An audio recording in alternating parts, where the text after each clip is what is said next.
Hey, friendo, Steve here. And Larson. And welcome back to reacting to Dave Meltzer of the Wrestling Observer. Wait, I'm sorry. Which pay-per-view is this again? Bad Blood. When the hell did that happen? A long time ago. Wow, those other guys really do take a long time, as opposed to Steve and Larson here, who get ours up hot and ready. We should trademark hot and ready, Larson. Some might have done that already, Steve. A Little Caesars. Anyways. Yeah, so speaking of hot, I think I'm in the hot seat. You are in the hot seat. Because that's how we react to Dave Meltzer's star ratings. Is one of us has to guess what they are, and the other one knows. Yeah, I know. Yeah. I know in this instance, you're in the hot seat. You're completely unaware of what these star ratings are.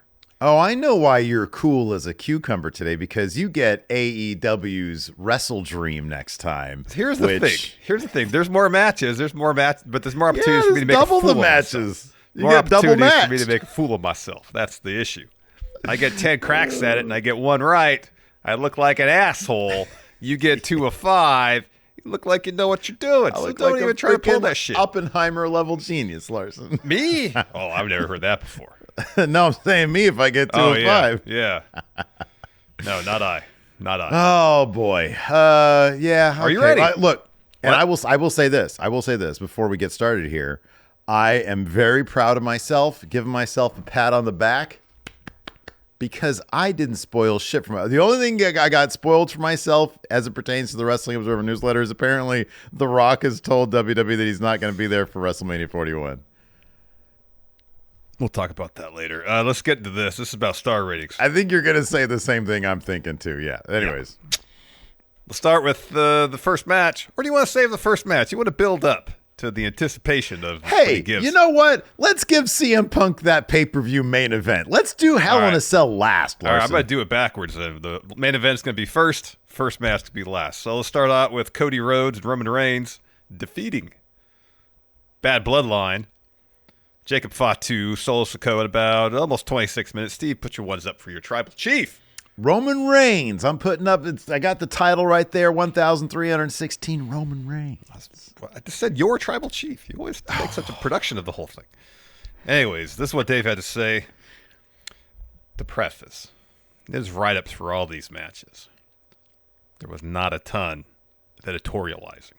Oh, no. A lot of recapping. So I got it down to the essence of as best I could for each of these matches. Anyways. About the main event, which we're starting with.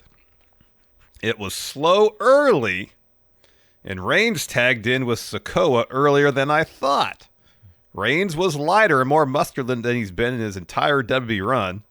They built to Reigns and Fatu squaring off before they touched. Sikoa attacked Reigns from behind. With Rhodes selling, the crowd was chanting, "We want Roman." Reigns finally got hot tagged in.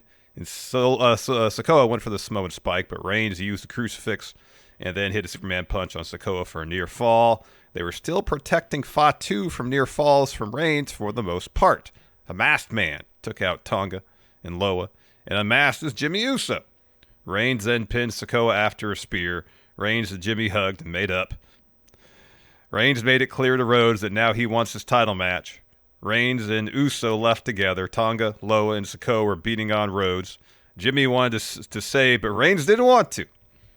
Jimmy told Reigns to give he gave his word, and he and Reigns came back for the save. Jimmy super kicked everyone, but once again, they had Fatu selling the table splash, so he wasn't there getting super kicked and Superman punch at the end, and it was only the other three. Reigns hit Sikoa with Superman punch again and picked up the belt and handed it to Rhodes and basically challenged him for a rematch. Rock's music played. Got the exact reaction you'd expect. 100% cheering, by far the loudest thing on the show.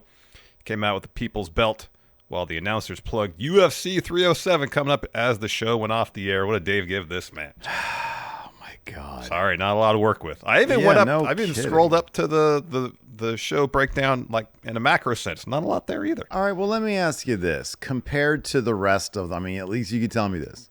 Compared to the rest of the write-ups, how lengthy was this one? I believe this was the longest. Wow, okay. What I just read is the longest of all the recaps. He generally is good with the bloodline stuff, and he didn't knock this during the thing, which makes me think I kind of feel like the weight of it all probably helped it out a little bit. I wouldn't. I did not give it this rating. I don't think. What did I give it? I give it 3 3/4. I think you gave it 3.5. I gave it 3.5. Maybe 3.5. I think the importance of this carried over some of the weight. I'm gonna say, God, I hate saying this. I think Dave might have gone 4.25. You sure didn't get something spoiled for you? Oh shit! Did I get that one right? Yeah, it's 4.25. Bro, the Katras. Do you have the star ratings Dude, taped above your I monitor swear there? to God, I have not spoiled this. I swear to God, I have not spoiled this. I was on my fucking best behavior from the moment I woke up. I was like, I got to make sure I don't spoil this shit. That's a weird rating. So the fact that I got that, I'm very happy with myself. Oppenheimer right here. I swear to God, you got quantum mechanics going on in your. I swear to God, I didn't spoil shit. Watch the rest of this stuff. I'm gonna get wrong. That's what you say. You'll get the next one right. Probably. Rhea Ripley defeated Liv Morgan via DQ. Hey, my logic is sound on that, though. My logic is sound on that. He always waits it was like a boring-ass match, but he always gives a little bit more to the bloodline stuff. It wasn't a 4.25 match, though. No, I agree with that. Anyways, Rhea beat Liv Morgan via DQ about 14 minutes. This was mostly recap. Let's get to the end. Ripley then just told the ref she needed a minute because she essentially told the ref she was calling a timeout. The ref never counted her out.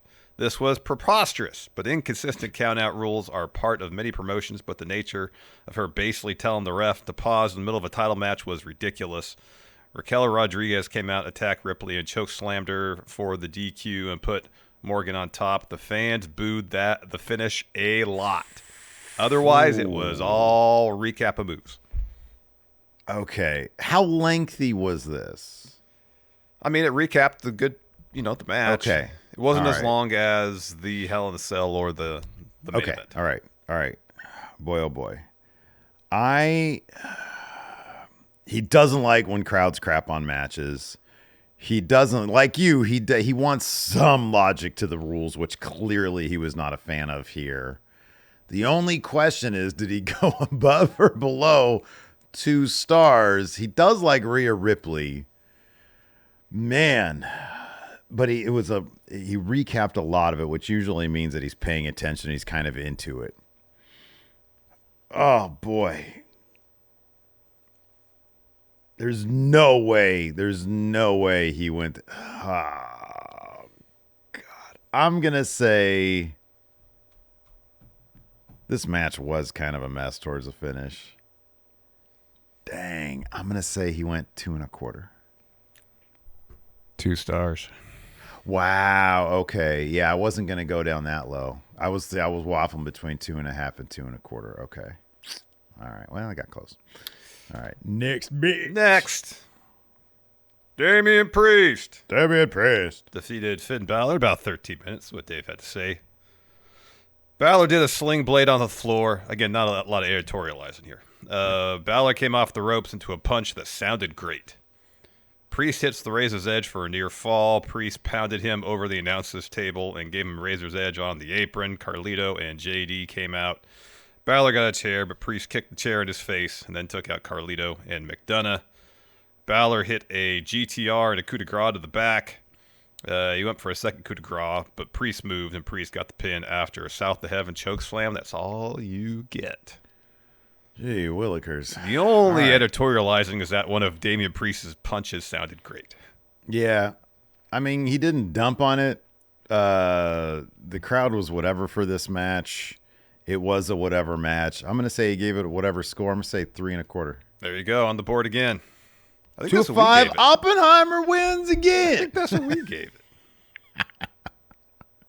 Wait, what did I say? Gave it 3? I think we both gave it 3.25. Oh no, I did 2 3/4. This match wasn't anything special. This match was it was not that great. All right, next, Nia defended WWE Women's title against Bayley, a little more than 14 minutes.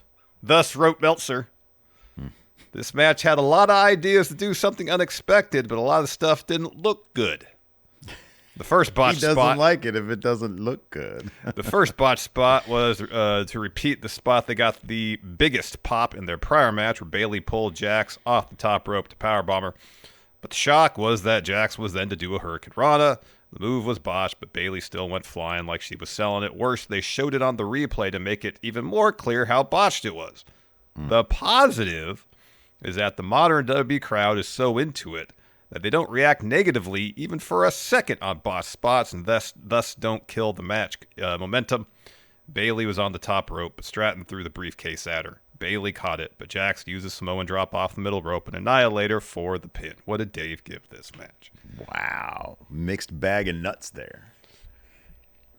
So on one hand, he says, hey, didn't get bad heat from the crowd. Dave doesn't like the bad heat. Does not like bad heat.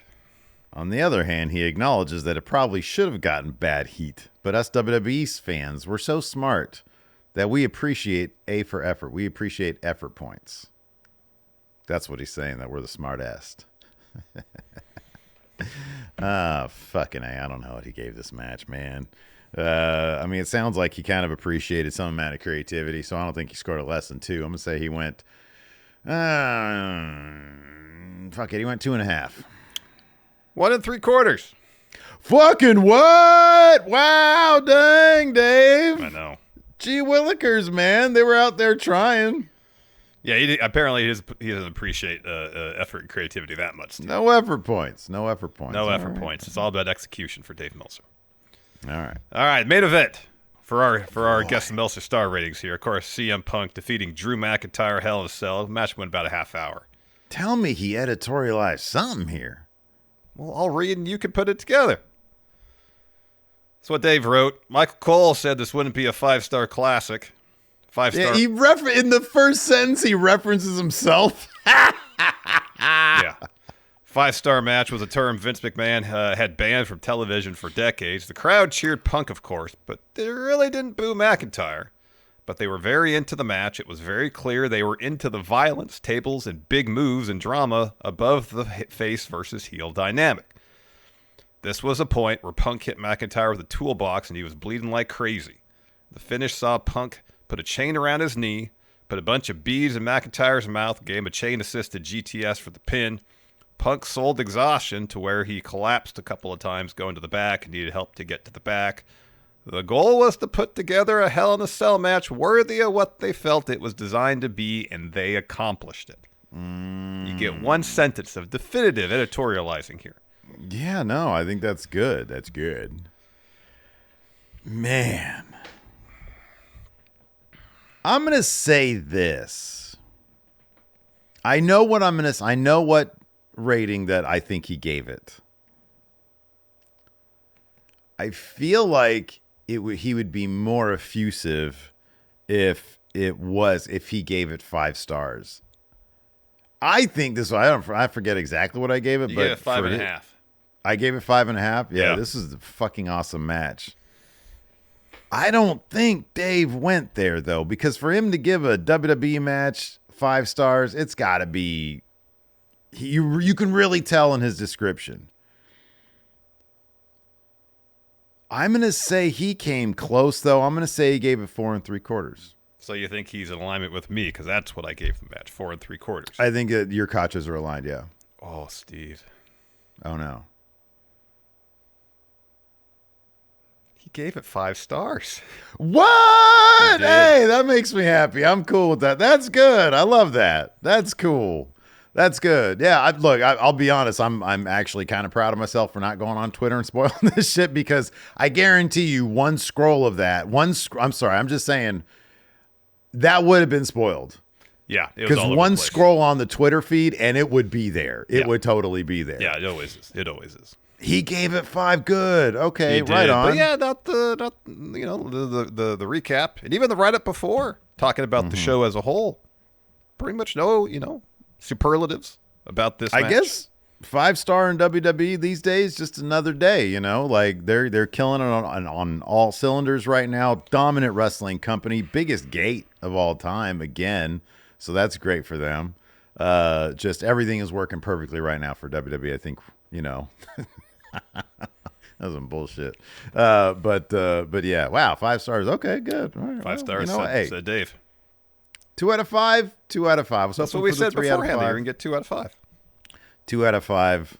Oppenheimer level skills Well, it's 40%. right here. You know? I wouldn't necessarily compare your intellect to that of Oppenheimer based on 2 out of 5. You know, man, even Oppenheimer got some shit wrong. He did. Like, you know, creating the fucking nuclear bomb. Probably shouldn't have been a destroyer worlds. Jay. No. Anyways, that's gonna do it for us reacting to Dave Meltzer star ratings. Let us know how good I did in the comments below. Steve wants validation and approval. Yeah, you know, especially that first one, the main event, getting that 4 1/4. Whoa, boy, nailed that one, man. Anyways, let us know what you guys thought in the comments below. Till next time, we'll see you guys around. Bye.